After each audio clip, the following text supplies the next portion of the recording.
I'm going to explain Ember Fusillade and give a few tips.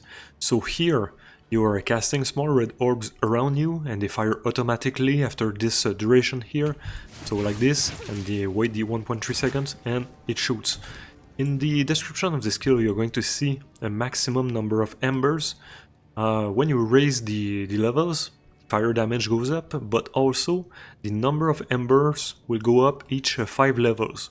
So you start at 6 embers, level 5, gem level 5 is 7, like this, and when you go to 10, here it was 9, but with my staff it's 11, so it's going to be 8 embers here, so another ember at level 10 here. And that has quite a few impacts. So the first thing, of course, is that you're sending one more projectile, so this gets added. The second thing you can see here, embers deal 5% more damage for each previous embers fired in the sequence.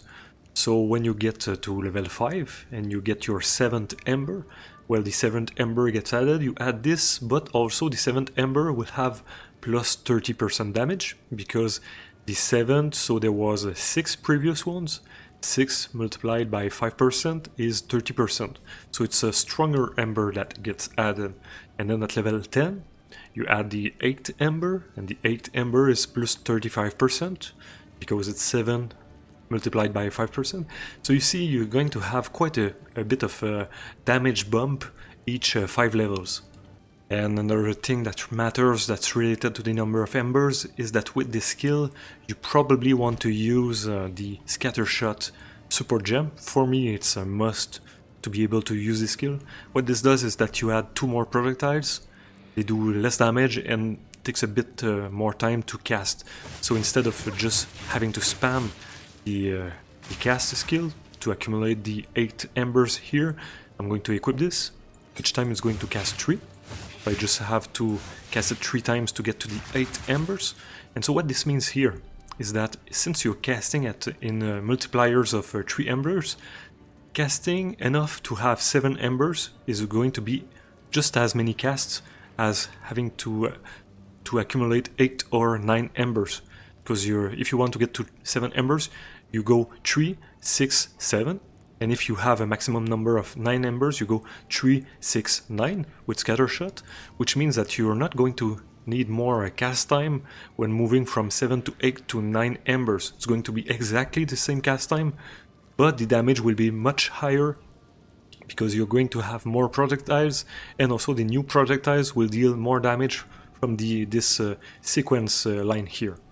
And the next thing that's important to know is that you can sort of lock the enemies with the embers to make them some sort of homing missiles, but you can only do this if they're in some sort of range around the character, something like this. Not exactly sure, it's not written in the specs here, neither in the description, but if you're close enough you can lock in the embers. If I'm, for example, here and the enemies are here, it's impossible, but if I'm here and they're here, it's going to be possible. And I'm going to show you by finding some enemies. It's a bit hard to explain. Oh, some enemies here. If I just, I look at the other direction and I go like this, it's going to shoot in front of my character. Like this, it shoots in front of my character, so I'm not hitting, I'm just shooting straight forward. But if I look at the enemies from here, you can see a lock-in, and then even if I'm looking at the opposite direction, is going to home at the enemies like this. This is homing. So you want to cast it close enough to the enemies and look at the enemies, even if you're going to run away like this. The next thing that's good to know, when you cast it and you're on your waiting time, and your 1.3 seconds waiting time from having cast the embers to the embers shooting at the enemies, you're free to do anything, including casting other things. You're not waiting for the cast to finish, you already cast. The cast here is finished, so you can go and cast other skills. And one that I like, for example, is Solar Orb. So you have the time, with the 1.3 seconds, you have the time to cast, for example, Solar Orb, and then shoot. Time, up, shoot. So it's a nice little rotation here. And for the support gems, I've already talked about Scattershot, can get it here, first one that I suggest getting. Otherwise, I like Control Destruction a lot, 30% more damage with the embers, but they cannot deal critical hits.